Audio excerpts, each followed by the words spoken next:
Bismillahirrahmanirrahim. Assalamualaikum warahmatullahi wabarakatuh.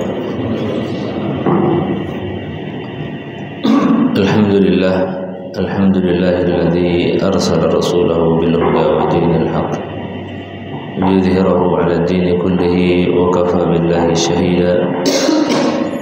Asyhadu an la ilaha illallah wahdahu la syarika lah wa asyhadu anna Muhammadan 'abduhu wa rasuluh. Allahumma salli wa sallim wa barik alaihi wa ala alihi wa ashabihi wa man istanna bi sunnatihi wa ihtada bi hadihi ila yaumil qiyamah. Amma ba'du, rabbi shrah li sadri wa yassir li amri wa hlul 'uqdatam min lisani yafqahu qawli. Ya Fattahu ya Alim bi rahmatika ya arhamar rahimin. Hadirin sidang jamaah salat subuh yang dimuliakan Allah Subhanahu wa taala. Alhamdulillah, pada pagi yang penuh berkah, di pagi yang mulia, di hari-hari yang mulia, Allah Subhanahu wa taala telah memberikan kita kemudahan untuk bersama-sama menunaikan kewajiban kita, yaitu melakukan salat subuh secara berjamaah. Di saat ada orang yang Allah Subhanahu wa taala takdirkan untuk sulit melangkah ke tempat-tempat seperti ini, sehingga kita patut untuk senantiasa bersyukur mengingat karunia yang Allah telah berikan kepada kita.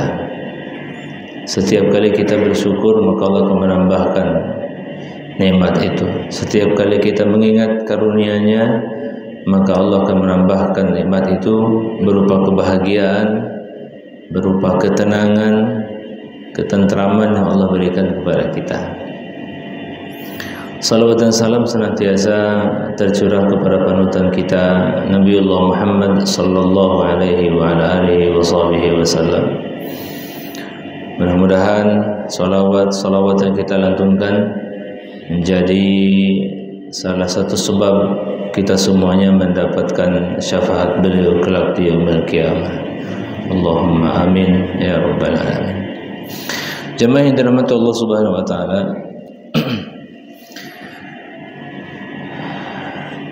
momen-momen seperti ini di bulan Dzulhijjah, Allah Subhanahu wa taala mengajarkan kepada kita banyak hal. Ketika Allah Subhanahu wa taala memerintahkan kepada umat manusia untuk menunaikan ibadah haji, dan informasi yang sampai kepada kita yang sudah beredar di banyak media sosial juga, jemaah haji dari mulai kemarin sore mulai bergerak untuk kemudian berwukuf di Arafah. Salah satu momen pemandangan yang sangat indah serta momen perjalanan yang begitu bersejarah. Tidak akan sempurna haji seseorang kecuali harus berwukuf di Arafah. Nah, kemudian bagi kita yang belum ditakdirkan untuk berangkat, ada satu ibadah yang Allah telah syariatkan untuk kita, untuk berpuasa sunnah misalnya, dan ada juga perintah untuk menyembelih hewan kurban. Nah, jemaah yang dirahmati Allah Subhanahu wa taala, perihal syariat atau perintah menyembelih hewan kurban ini begitu menarik untuk kita baca, kita cermati. Ya, tentunya tidak hanya sekedar menyembelih hewan kurban, tapi lebih daripada itu ada setidaknya dua aspek yang harus kita perhatikan. Ada dua nilai yang ingin Allah sampaikan kepada kita melewati syariat penyembelihan hewan kurban ini, yaitu meningkatkan kesolehan individual atau personal dan juga meningkatkan kesolehan sosial kita. Nah, sedikit sejarah tentang kurban yang sudah sering bergulir kita baca, kita mendengar. bahwa syariat berkurban ini tidak lepas daripada kisah Nabiullah Ibrahim alaihi salam beserta dengan putranya yang bernama Ismail. Namun tentu lebih daripada itu juga, kalau kita menarik ke belakang di dalam Quran surah Al-Maidah ayat 27, Allah menceritakan tentang kisah dua putra Nabi Adam alaihi salam. Allah Ta'ala mengatakan, وَاتْلُ عَلَيْهِمْ نَبَأَ ابْنَيْ آدَمَ إِذْ قَرَّبَا قُرْبَانًا فَتُقُبِّلَ مِنْ أَحَدِهِمَا وَلَمْ يُتَقَبَّلْ مِنَ الْآخَرِ قَالَ لَأَقْتُلَنَّكَ قَالَ إِنَّمَا يَتَقَبَّلُ اللَّهُ مِنَ الْمُتَّقِينَ. Di sini Allah Ta'ala memerintahkan kepada Nabi kita, Nabi Muhammad sallallahu alaihi wasallam, untuk menyampaikan kisah dengan sebenar-benarnya tentang dua putra Nabi Adam alaihissalam yang pada saat itu kedua-duanya mempersembahkan untuk Allah Subhanahu wa taala. Ya, dikisahkan dalam sebuah riwayat bernama Habil dan Qabil. Allah kemudian menerima dari salah satu dari keduanya itu, yaitu dari menerima persembahan dari Habil dan tidak menerima dari Qabil. Yang tidak diterima kurbannya itu kemudian dia mengatakan, qala la'aqtulanna, aku akan membunuhmu, ya. Maka dijawab oleh Habil, innama yataqabbalullahu minal muttaqin, sesungguhnya Allah hanya menerima persembahan itu dari orang-orang yang bertakwa. Adapun kisah tentang Nabi Ibrahim alaihissalam ini menggambarkan kepada kita tentang sesosok kekasih Allah Subhanahu wa taala. Bahkan beliau mendapat julukan apa? Khalilur Rahman. Khalilur Rahman. Kekasih Allah Subhanahu wa taala. Ketundukan, kepatuhan serta kesiapan beliau dalam menerima dan menjalankan perintah Allah inilah yang menjadi salah satu sebab Allah Ta'ala memuliakannya dan menjadikannya sebagai Khalilur Rahman. Ada satu riwayat menyebutkan ketika malakul maut itu datang menemui Nabi Ibrahim untuk kemudian mencabut nyawanya, ya, ini dikisahkan oleh di dalam kitab At-Tadhkirah, ya, bahwa malaikat ketika datang kepada beliau, Nabi Ibrahim mengatakan, tidak mungkin, katanya, seorang kekasih itu rela mencabut nyawanya, ya. Maka malakul maut kembali kepada Allah Subhanahu wa taala, tidak jadi mencabut ruhnya. Tapi apa kata Allah kepada malakul maut? Sampaikan kepada Ibrahim, sampaikan kepada hambaku ini, kekasih mana yang tidak mau bertemu dengan kekasihnya. Ketika disampaikan kepada Nabi Ibrahim tentang apa yang diperintahkan Allah, kata beliau, kalau begitu cabutlah nyawaku sekarang juga. Nah, ini adalah salah satu bentuk kepatuhan, salah satu bentuk ketundukan Nabiullah Ibrahim alaihissalam kepada perintah Allah Subhanahu wa taala. Dan yang kedua, di antara nabi-nabi yang mendapatkan ujian yang cukup berat, di mana ujian itu adalah perintah untuk menyembelih putranya, itu hanya Nabi Ibrahim alaihissalam. Ketika beliau berdiskusi dengan putranya yang sejak lama ditunggu oleh beliau, ya, sampai kemudian ketika masuk pada usia balagha ma'ahu sa'ya, ketika sampai pada usia, pada saat dimana anak itu mulai bisa diajak bepergian, diajak berdiskusi, diajak bekerja sama dan sebagainya, turunlah perintah untuk menyembelih putranya. Ini ujian yang paling berat untuk beliau. Ya, paling berat. Di samping juga tentu dalam kisah dakwahnya kepada orang tuanya juga luar biasa. Dalam sosok Nabi Ibrahim ini memang terkumpul banyak sekali tantangan, banyak sekali pelajaran yang harus kita jadikan sebagai pijakan dalam bertauhid, dalam bersyariat, dalam juga kepatuhan kepada Allah. Bahkan beliau mendapat julukan bapaknya manusia yang ketiga setelah Nabi Nuh alaihissalam. Nah, ketika beliau menyampaikan tentang perintah Allah Subhanahu wa taala ini, inni ara fil manami anni adbahuk, sesungguhnya aku melihat dalam mimpi, dan itu merupakan perintah Allah Subhanahu wa taala bahwa aku menyembelihmu. Seorang Ismail, seorang putra yang soleh, seorang putra yang taat kepada ayahnya juga. Taatnya seorang anak kepada ayah, tunduknya seorang anak pada perintah Allah, itu tidak lepas daripada proses tarbiyah dan didikan yang dididik oleh orang tuanya sendiri.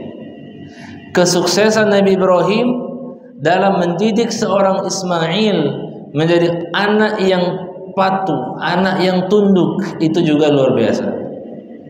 Ada dalam diri Nabi Ibrahim alaihissalam dalam mendidik putranya, mendidik istrinya. Jawaban dari seorang anak yang luar biasa, ya abati if'al ma tu'mar satajiduni insyaallah minas sabirin. Wahai ayah, jika itu adalah perintah Allah, maka kerjakan.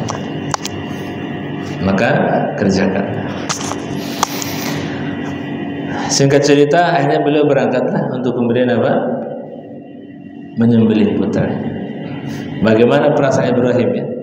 Berjalan menggandeng Ismail, dan ternyata menggandengnya itu untuk disembelih.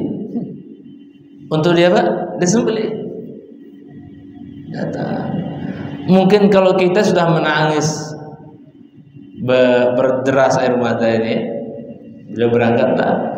Ya, datang syaitan mengganggunya sampai diabadikan dalam ibadah haji kita, dalam ritual ibadah haji kita dengan cara melontar jumrah. Namun inilah salah satu kuasa Allah Subhanahu wa taala. Tidak mungkin Allah taala menzalimi seorang hamba dengan cara menyembelihnya misalnya ya. Sebelum mata pisau yang begitu tajam itu nempel di kulit di leher Nabi Ismail, wafadainahu bidhibhin nadir, maka kami ganti seketika juga dengan seekor domba yang besar. Disinilah telah lulus Nabi Ibrahim alaihissalam melewati berbagai rintangan, ujian yang menghalanginya untuk menunaikan perintah Allah Subhanahu wa taala, untuk melaksanakan perintah Allah Subhanahu wa taala. Dengan banyak rintangan, akhirnya beliau mampu untuk melewatinya sehingga beliau mendapat gelar dan julukan Khalilur Rahman. Ini berat sekali. Untuk menjadi hamba terdekat, untuk menjadi hamba yang paling dekat kepada Allah itu memang butuh banyak rintangan, banyak ujian yang harus kita lalui. Nah, akhirnya kisah ini yang kemudian menjadi salah satu bagian daripada syariat agama kita yang telah diatur oleh Nabi SAW dalam syariatnya, itu menjadi satu ibadah, namanya ibadah kurban, al-udhiyah, menyembelih hewan kurban. Ketika Nabi Ibrahim diperintahkan oleh Allah untuk menyembelih putranya yang kemudian diganti dengan seekor domba yang besar, kita diperintahkan untuk menyembelih hewan kurban kita yang menjadi salah satu bentuk kepatuhan kita kepada perintah Allah Subhanahu wa taala, menyembelih sifat takut kita terhadap kehilangan harta, menyembelih sifat kikir kita, menyembelih sifat-sifat yang akan membuat kita ini takut takut dan betapa begitu cintanya kepada dunia. Nah, jemaah yang dirahmati Allah Subhanahu wa taala.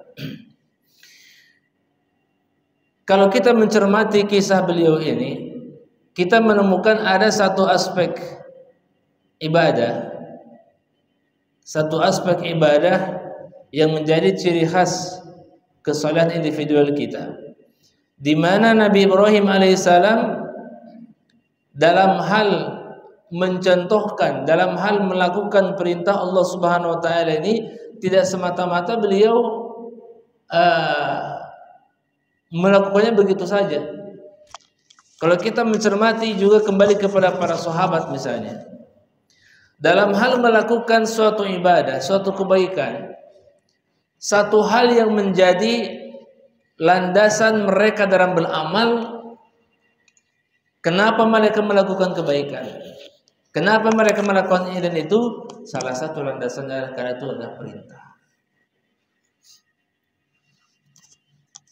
Imam An-Nawawi ketika beliau menjelaskan pada hadis yang pertama di kitab Arba'in tentang hadis yang menunjukkan atau menjelaskan tentang niat, innamal a'malu binniyat wa innamal likulli imrin ma nawa, sampai selesai, beliau kemudian menjelaskan macam-macam orang-orang Islam dalam beribadah. Ada orang Islam itu yang model ibadahnya layaknya seorang pedagang yang selalu mencari apa? Mencari untung. Kenapa kita sholat berjamaah? Karena pahalanya besar. Kenapa kita bersedekah? Kenapa kita berinfak? Karena pahalanya juga besar. Man jaa bil hasanati falahu asyru amsalha. Siapa yang datang dengan satu kebaikan, maka Allah membalas dengan 10 kali kebaikan. Wah, ini salah satu ibadah model pedagang. Itu mencari apa? Mencari untung. Nah, bagaimana status orang seperti ini? Ya, boleh-boleh saja sebenarnya. Kita sholat mencari pahala, kita berzikir mencari keutamaan, boleh, tidak masalah. Selama niatnya karena Allah, mencari kebaikan dari Allah Subhanahu wa taala, tidak masalah. Nah, mudah-mudahan ketika dia melakukan suatu kebaikan dan ternyata Allah membalas kebaikan itu dengan cara menabungkannya di akhirat, dia tidak kecewa. Contohnya begini, salah satu keutamaan berinfak itu kan, kata Allah Subhanahu wa taala, mathalul ladzina yunfikuna amwalahum fi sabilillah kamathali habbatin ambatat sab'a sanabil fi kulli sumbulatin mi'atu habbah. Perumpamaan orang yang menginfakkan hartanya di jalan Allah itu seperti satu butir yang menumbuhkan 7 tangkai.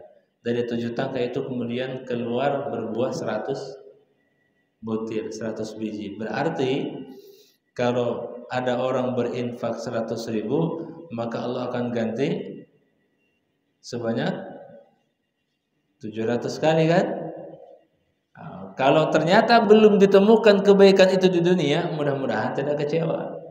Ini kalau ibaratnya model seperti itu. Model apa? Model pedagang. Nah, sehingga yang mendasari para sahabat dan kita pada umumnya mestinya dalam hal melakukan perintah bukan semata-mata kita mencari untung saja. Bukan semata-mata karena takut saja, tapi dua-duanya harus kita kumpulkan. Apa yang kita sebut dengan al-khauf dengan ar-raja. Perasaan takut juga ada, perasaan mengharap juga ada. Takut terhadap siksanya, takut terhadap ancamannya bagi mereka yang meninggalkan. Tapi di saat yang sama kita juga mengharap kepada Allah Subhanahu wa taala, yaitu dengan sikap ar-raja tadi.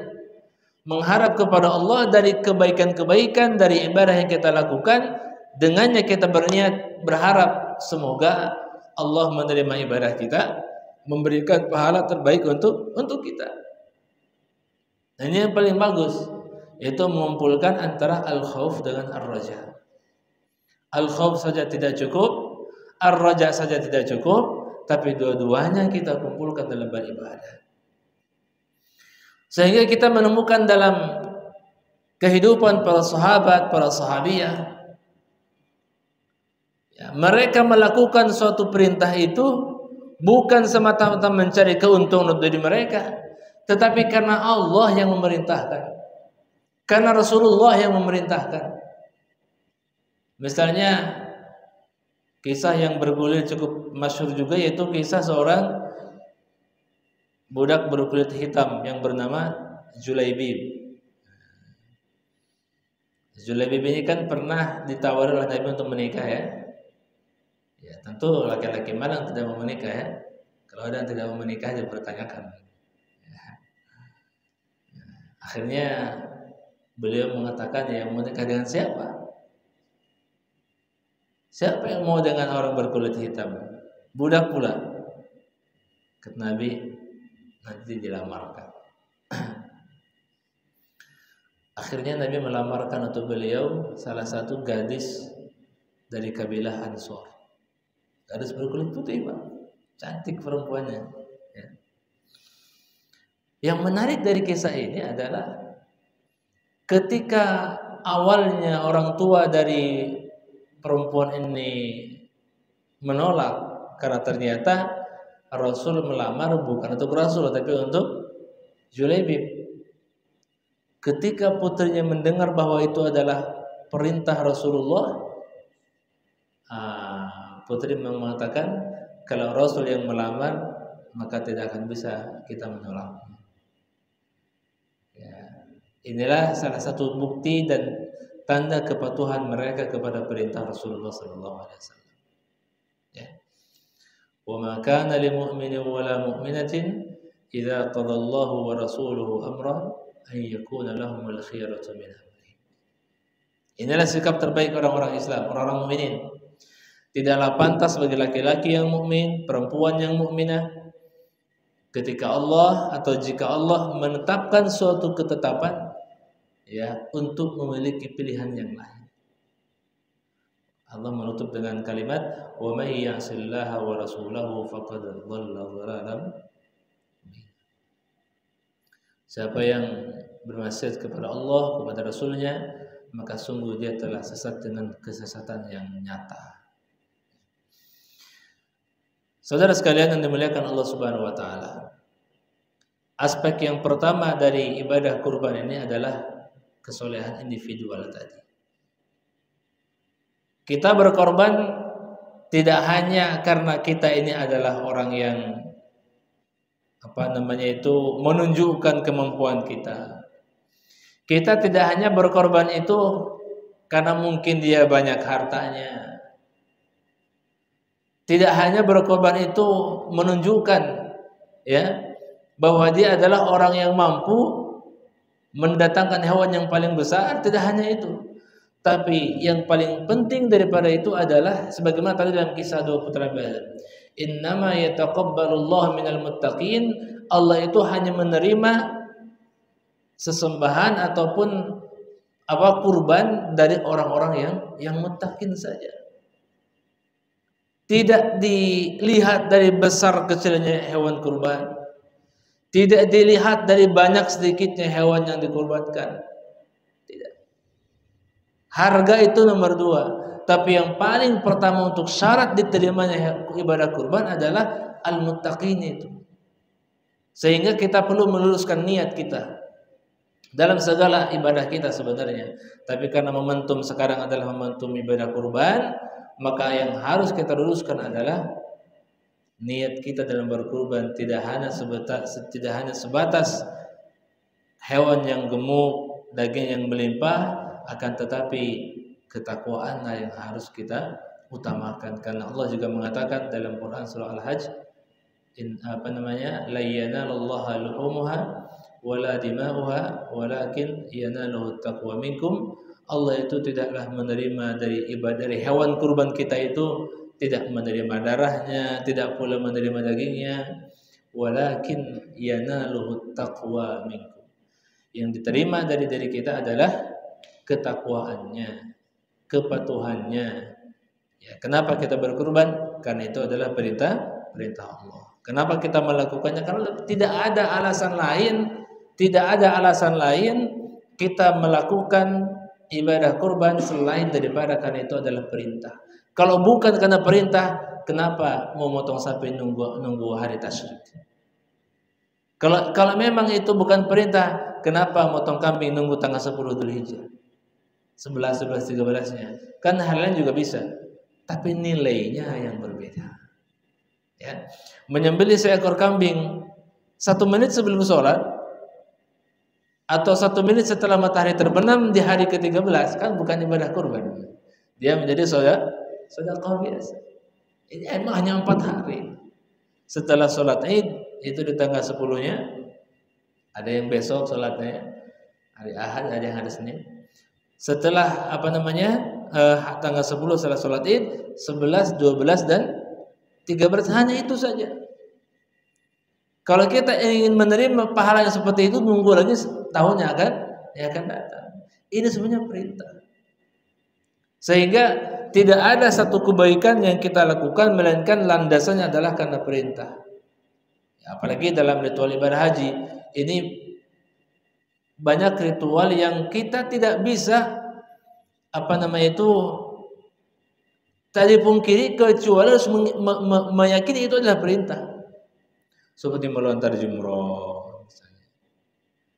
Mungkin kalau dicermati dengan logika kita, untuk apa coba kita ke sana cuma lempar-lempar begini? Tapi itu adalah perintah.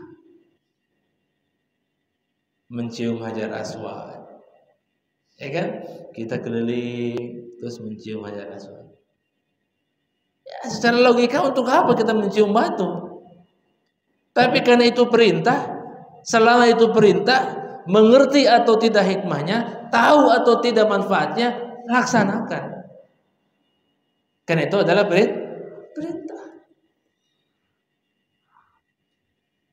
Keliling, harus keliling, harus bolak-balik. Mungkin secara logika kita melihat ya, untuk apa bolak-balik begini. Tapi karena perintah, tidak ada sikap yang lebih baik, tidak ada sikap yang paling tepat melainkan sami'na wa ata'na saja. Taat, mendengar dan patuh selama itu adalah perintah dari Allah Subhanahu wa taala. Nah, ini salah satu aspek ibadah di dalam ibadah kurban secara khusus, dan juga dalam momentum haji ini, ritual haji juga seperti itu. Semua itu adalah perintah dan dicontohkan oleh Rasulullah. Kalau Allah tidak memerintahkan, kalau Rasulullah tidak mencontohkan, mungkin kita tidak akan melakukan itu. Tapi karena itu adalah perintah, landasan kita melakukannya pun karena itu perintah. Andaikan Allah tidak memerintahkan, maka tidak akan pernah kita melakukannya. Saudara sekalian yang dimuliakan Allah Subhanahu wa taala. Yang kedua yaitu aspek sosialnya. Allah Subhanahu wa taala itu memang telah menciptakan manusia itu dibekali dua sifat ya. Individualistik dan juga sifat sosial ini. Sifat individualnya, kita pasti akan datang menghadap Allah dalam keadaan sendirian kan. Ya. Allah juga akan meminta pertanggungjawaban dari kita masing-masing. Wala taziru waziratun wizra ukhra. Kita semua tidak akan menanggung dosa orang lain. Masing-masing akan menanggung bebannya sendiri, dan kelak dia akan diminta pertanggungjawaban oleh Allah Subhanahu wa taala. Nah, salah satu petunjuk dari Nabi alaihi salatu wasallam berkaitan dengan ibadah kurban, adanya perintah untuk mendistribusikan atau membagikan. Sebenarnya dari sini Allah Ta'ala ingin menyampaikan pesan kepada kita terkait dengan kepedulian kepada sesama. Bahkan sampai Nabi sendiri mengatur kan, sepertiga untuk ini, sepertiga ini, dan ini semuanya dalam hal ibadah daging kurban.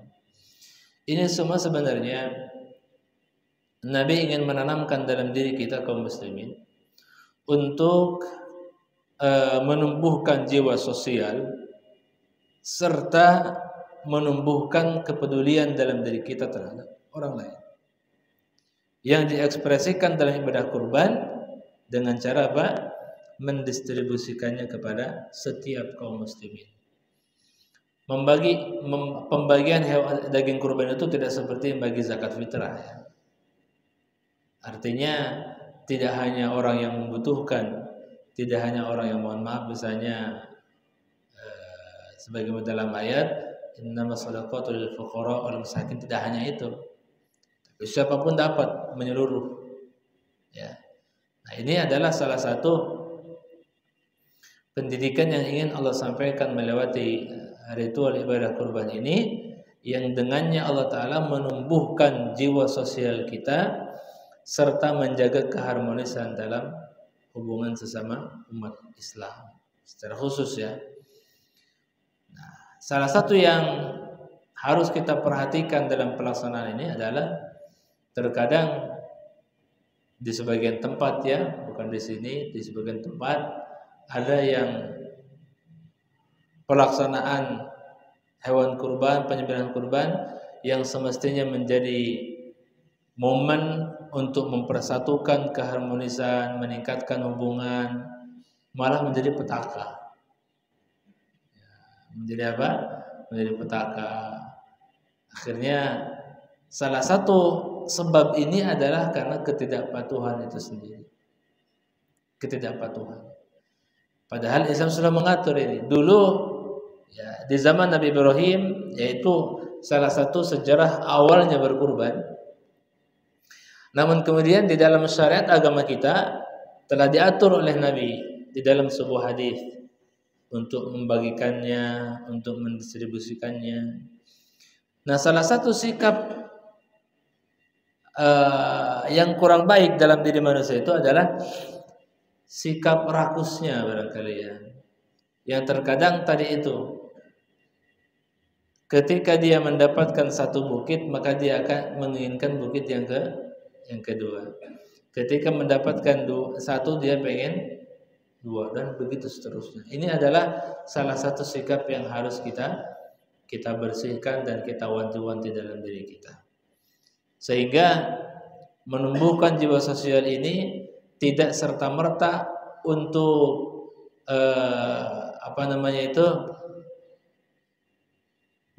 pembagian daging kurban saja, tetapi semua itu harus mendapatkan bagian daripada itu. Terkadang ada, mungkin ini zaman kita ya, realitanya hidup di satu tempat, satu komplek, karena mungkin dia bukan penghuni daerah sendiri, dia tidak terperhatikan. Ini adalah salah satu yang harus kita luruskan, kita detailkan para penerima, kemudian semua yang tinggal di komplek itu misalnya harus menerima. Jangan sampai di kemudian hari ternyata ada yang belum menerima, maka ini menjadi tanggung jawab kita semuanya. Bahkan dalam hal pendistribusian ini, para ulama yang cukup ketat dalam pendistribusiannya, beliau mengarahkan untuk mencari kalau ada misalnya kelebihan atau ada yang lebih daripada jatah itu, dicari sampai ketemu orang yang benar-benar dia adalah orang yang membutuhkan. Istilahnya ketemu daging setahun sekali lah ya, istilahnya begitu. Nah, mereka adalah orang yang paling utama untuk menerima. Meskipun tadi kita katakan pembagian atau pendistribusian daging kurban ini tidak seperti membagikan zakat fitrah. Siapapun berhak dapat, dan semua orang Islam juga berhak menerimanya. Sampai ketika misalnya ada tetangga kita yang mungkin non muslim dia membutuhkan, ada yang kemudian ulama memfatwakan ketika semua muslim sudah terbagi maka dia juga perlu diberikan. Ini sebenarnya kalau kita mencermat lebih jauh tentang perintah berkurban dan perintah secara detail pendistribusiannya, Nabi ingin memperlihatkan kepada kita, kepada dunia secara umum, bahwa Islam ini betul-betul rahmatan lil alamin. Bukan hanya rahmatan lil muslimin, tapi rahmatan lil alamin. Dan rahmatan lil alamin itu ternyata melebihi daripada rahmatan lil muslimin. Itu tergambar dalam piagam Madinah, bagaimana Rasulullah mengatur kehidupan sosial ini untuk menjadi satu acuan dalam bersosial, dalam bermasyarakat, bahwa Islam adalah agama yang memperhatikan, yang memperdulikan kesejahteraan semua manusia. Tidak hanya manusia, bahkan ya, kepada hewan sekalipun ada perintahnya. Syekh Abu Bakar Jabir Al-Jazairi dalam buku Minhajul Muslim itu merincikan tentang bagaimana adab seorang muslim kepada hewan peliharaannya. Agama mana yang mengatur seperti itu? Ya, sampai adab kepada hewan pun dibahas dalam agama kita. Adab kepada hewan pun dibahas. Bagaimana dengan manusia? Walaupun katakanlah mereka bukan seagama dengan kita, tapi kan mereka juga manusia, makhluk Allah. Sehingga kepedulian dalam setiap ibadah, dan secara khusus momentum hari ini adalah momentum Idul Kurban misalnya, maka kepedulian yang ditumbuhkan oleh Allah dalam melewati ibadah ini, kepedulian untuk menjalin hubungan yang baik antara sesama umat Islam atau antara sesama umat manusia. Ini sebenarnya satu pesan yang begitu berharga daripada perintah berkurban. Kemudian dari ibadah kurban ini Allah Subhanahu wa taala ingin mendidik kita semua. Tadi kita katakan yang disembelih dari kita itu bukan hanya hewan kurbannya, tetapi yang disembelih dari kita itu adalah sifat kikirnya, rasa takutnya. Tidak dipungkiri bahwa ketika seseorang mengeluarkan uang, di antara godaan iblis itu apa? Pasti walanabluwannakum bisyai'in minal khauf, itu ya, diujilah rasa takut. Dan itu akan dihiasi oleh mereka. Takut kehilangan, takut kehabisan. Allah menguji dengan cara itu. Dan kemudian ada makhluk yang semakin menambah manusia itu menambah takutnya. Ya, namanya juga al-waswas, ya, satu bisikan, satu gangguan yang datang dari eksternal kita, berusaha mempengaruhi cara berpikir kita, mempengaruhi cara pandang kita terhadap ibadah kurban ini. Akhirnya apa? Terkadang orang tidak jadi berkurban. Terkadang orang tidak jadi melakukan itu, bukan karena udzur yang syar'i, tapi karena terpengaruhi oleh bisikan-bisikan itu. Jadi tidak hanya sebatas penyembelihan hewan kurban saja, tetapi lebih daripada itu adalah menyembelih daripada apa? Sifat kikir kita, rasa takut kita akan kehilangan sesuatu, karena kita adalah orang-orang yang yakin tidak ada kebaikan yang kita lakukan melainkan Allah pasti akan menggantinya. Tidak ada pengorbanan yang kita korbankan untuk menunaikan, untuk melakukan kewajiban dan perintah, melainkan Allah pasti akan memberikan pahala yang besar bagi dia. Nah, ini yang yang harus kita ingat-ingat, yang harus kita tanamkan dalam hati sanubari kita, bahwa tidak mungkin Allah menyia-nyiakan pahala orang berbuat baik. Innallaha la yudhi'u ajral muhsinin. Allah tidaklah menyia-nyiakan pahala orang-orang yang berbuat baik, sekecil apapun. Sekecil apapun kebaikan itu, Allah pasti akan membalasnya. Dan sekecil apapun keburukan itu, Allah juga pasti akan membalasnya. Nah, jamaah yang dirahmati Allah Subhanahu wa taala, mudah-mudahan melalui momentum kurban ini, Allah taala yang terus berulang setiap tahun ya. Tahun ini begini, tahun depan begitu lagi. Ya tentu semakin berkembangnya zaman akan kita temukan pandangan-pandangan baru dengan tidak menghilangkan syariat kurban ini. Pandangan-pandangan baru dalam ibadah kurban tidak hanya menyembelih kurban, tapi yang paling utama daripada itu adalah menumbuhkan jiwa sosial, kemudian kepedulian kita kepada sesama, itu yang paling penting untuk ditumbuhkan daripada perintah ibadah berkurban ini.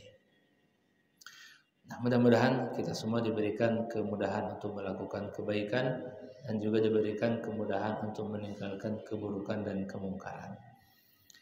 Demikian yang dapat saya sampaikan. Ya, mudah-mudahan ada manfaatnya. Nakhtatim bi doa kafarah majlis. Subhanakallahumma wa bihamdika. Silakan.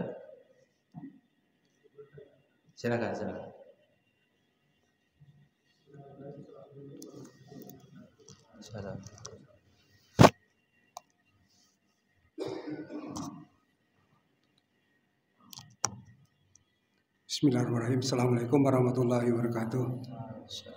Mohon maaf Ustaz, ini saya ingin tanya ini. Apa yang disampaikan Ustaz tadi kami rasa cukup jelas. Cuma ada sedikit yang ingin saya sampaikan, yang ingin saya tanyakan terkait dengan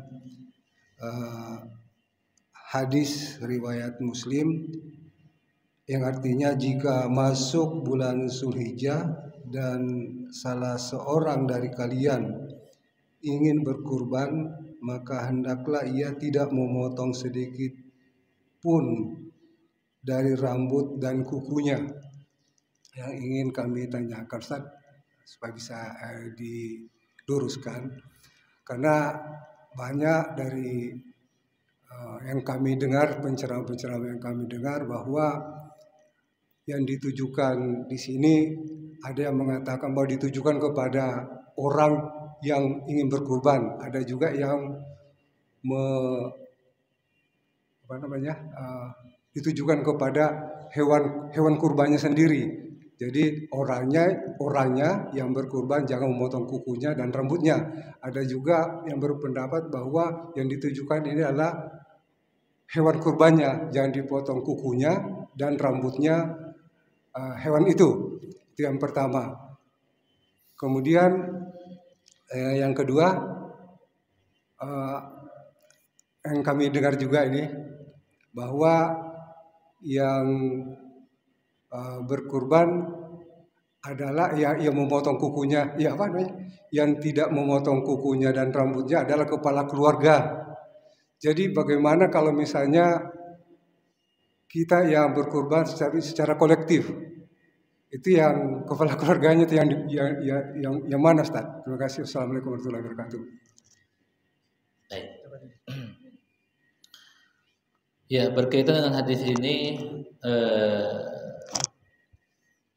memang cukup bergulir ya, apalagi di hari-hari Dzulhijjah ini.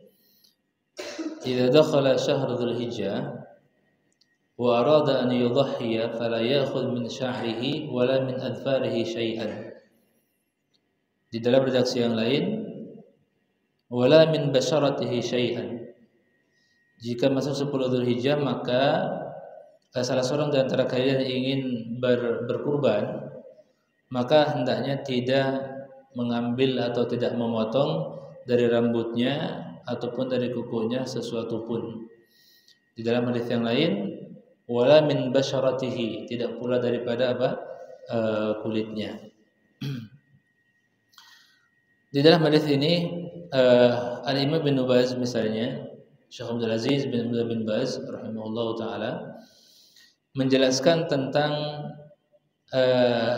hadis ini adalah anjuran bagi mereka yang akan menunaikan ibadah kurban, ya, menunaikan ibadah kurban untuk tidak mencukur rambut atau motong kukunya.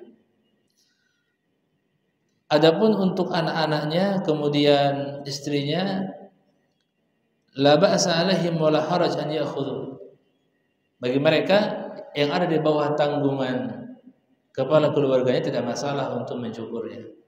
Jadi yang ditekankan atau dianjurkan untuk tidak memotong itu adalah orang yang berniat kurban itu. Misalnya di dalam hidupnya Nabi kan mengatakan, Nabi meniatkan bahwa pernah menyembelih seekor kambing, hadza anni wa an ummati, ya kan?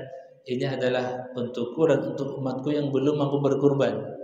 Nah, maka yang tidak memotong rambut dan tidak memotong kuku itu hanya yang meniatkan saja. Adapun yang diikutkan atau diikut sertakan dalam pahalanya, maka itu tidak mengapa bagi mereka kalau mau kemudian memotong rambut ataupun memotong kukunya. Seperti itu ya. Kemudian ya. Terima kasih.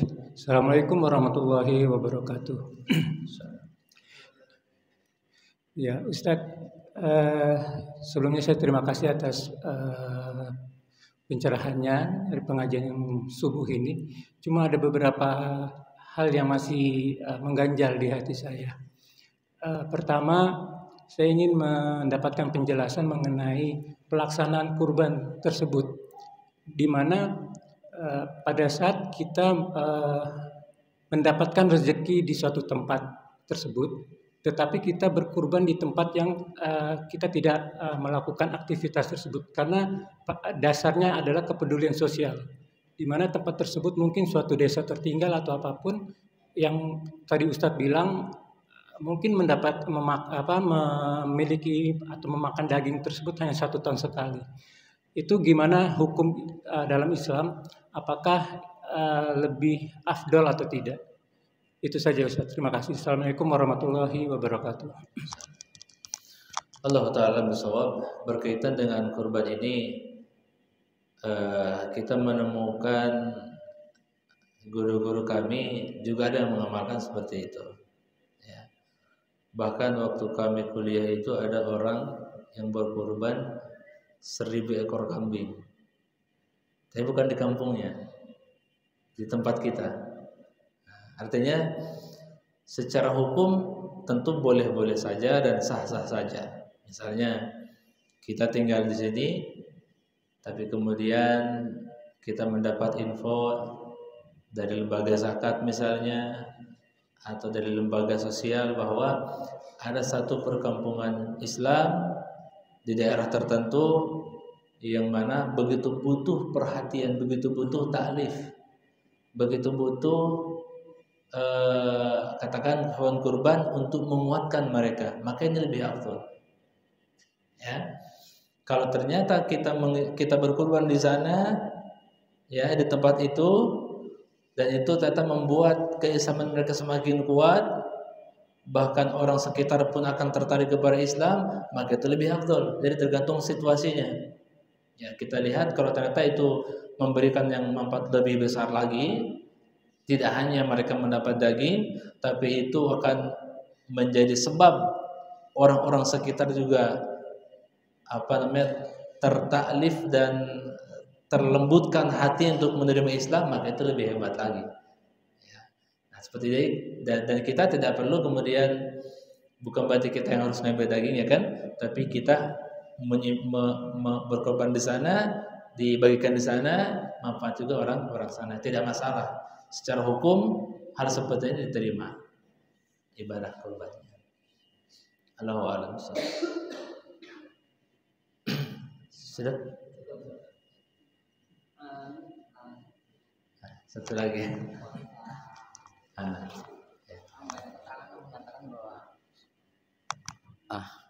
tentang puasa Arafah, Ustaz. Banyak keterangan yang menyatakan bahwa puasa itu memang luar biasa, jadi sebagian orang memang tertarik sekali, Ustaz ya. Cuman di sisi lain kan ada kayak ibu-ibu itu kan ada halangan, Ustaz. Pas waktunya puasa Arafah nggak bisa. Itu ada bisa dikodok misal kayak puasa Ramadan gitu, Ustaz. Itu aja, Ustaz. Terima kasih. Untuk puasa Arafah ini tidak seperti Ramadan yang ada kodoknya. Artinya kalau ternyata pada hari itu belum berkesempatan berpuasa dan dia sudah niat berpuasa, niatnya dapat pahala. Dan satu hal, dia tidak mungkin mengkodok puasa Arafah, karena puasa Arafah itu terkait dengan aktivitas kemudian waktu pelaksanaan. Artinya di luar hari Arafah itu bukan waktu untuk mengkodok puasa Arafah. Jadi tidak bisa mengkodok kalaupun ternyata pada hari itu dia berhalangan. Allah Ta'ala alam bisawab. Demikian, mudah-mudahan apa yang kita bicarakan menjadi bekal untuk kita semuanya yang baik dari Allah Subhanahu wa taala. Jika ada yang keliru dari saya pribadi, astaghfirullah li wa lakum. Nakhtatim bi doa kafaratul majlis. Subhanakallahumma wa bihamdika asyhadu an la ilaha illa anta astaghfiruka wa atubu ilaik. Assalamualaikum warahmatullahi wabarakatuh.